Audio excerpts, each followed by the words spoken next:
नमस्कार साथियों, मैं नागेंद्र कुमार कुशवाहा, राष्ट्रीय सचिव विश्व भारती जन सेवा संस्थान।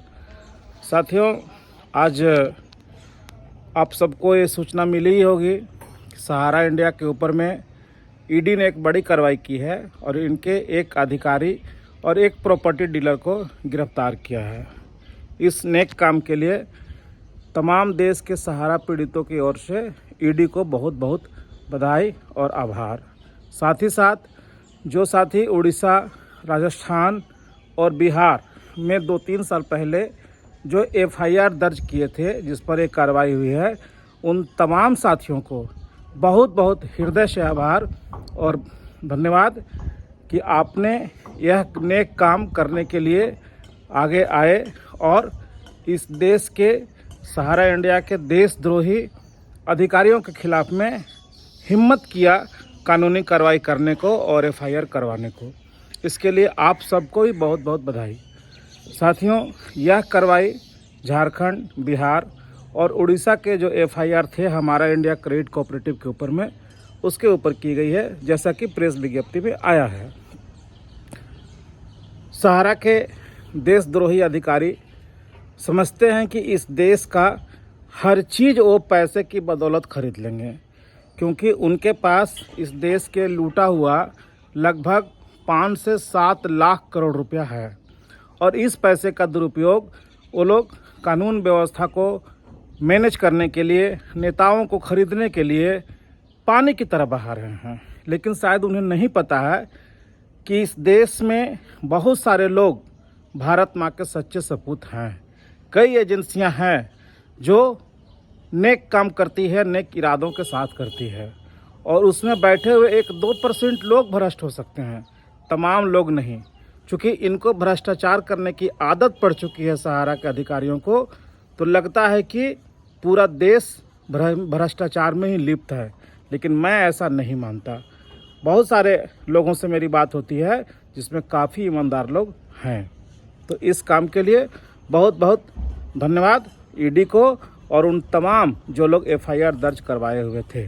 साथियों, विश्व भारती जन सेवा संस्थान ने भी 2 दिन पहले ही झारखंड में भी एक बड़ा एफआईआर किया है कि सहारा की ज़मीनों का जो गाइडलाइन था उसको तोड़ा गया, बेच करके सहारा से भी कैश क्रो अकाउंट में पैसा नहीं जमा किया गया, देश विदेश में खपाया गया। उसके लिए कई एग्जाम्पल्स भी हम लोगों ने दिया है। उस पर भी उम्मीद करते हैं कि सीआईडी झारखंड बहुत जल्द कार्रवाई करेगी और इनके तमाम जिनको हम लोगों ने आरोपित बनाया है, मैडम सपना राय, ओपी श्रीवास्तव से लेकर के तमाम लोगों को, इन पर जल्द से जल्द कार्रवाई होगी। हम लोग पीछे नहीं हट सकते हैं। लेकिन दुख इस बात का होता है साथियों कि जब ये बात हम लोग समझा रहे थे कि सहारा का स्कीम के खिलाफ में आंदोलन के साथ साथ आपको कानूनी प्रक्रिया में भी बढ़ना पड़ेगा, और हम लोगों ने 2022 में एक आह्वान किया था कि ज़्यादा से ज़्यादा लोग एफआईआर दर्ज करावें, लेकिन कुछ लोगों को ये बात समझ में नहीं आ रही थी।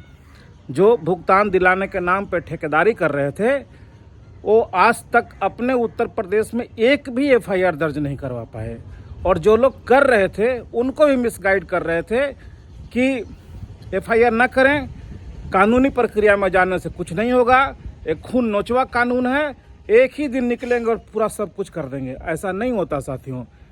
वो ज़माना गया जब किसी से लड़ने के लिए आपको हथियार उठाना पड़ता था। आज के ज़माने में आपके पास जो हथियार है वो कानून का हथियार है, और दूसरा हथियार सोशल मीडिया का है, और तीसरा जनमानस का है। उसका इस्तेमाल करना चाहिए, लेकिन लोग समझने को तैयार नहीं थे। वो पेंडुलम की तरह कभी एफआईआर होता है तो उसका क्रेडिट लेना है उनको, कुछ भी होता है उनको क्रेडिट लेना है उनको, तो कभी इधर तो कभी सहारा की तरफ में, कभी एजेंटों को गाली, यही देने में उनका टाइम पूरा व्यक्त होकर उनको समझ में ही नहीं आया कि जाना किस रास्ते पे है। लेकिन विश्व भारती जन सेवा संस्थान ने तय किया था कि देश के तमाम 13 करोड़ पीड़ितों के लिए माननीय सुप्रीम कोर्ट से लेकर के लीगल कार्रवाई में हर जगह हम लोग आगे बढ़ेंगे। और आज विश्व भारती जन सेवा संस्थान अपने वो जो रोड मैप बनाया था उसमें बहुत तेज़ी के साथ आगे बढ़ रहा है। चूँकि बहुत से लोगों के मन में संशय होगा कि सहारा के अधिकारी गिरफ्तार हो जाएंगे तो आखिर हमारा भुगतान करेगा कौन।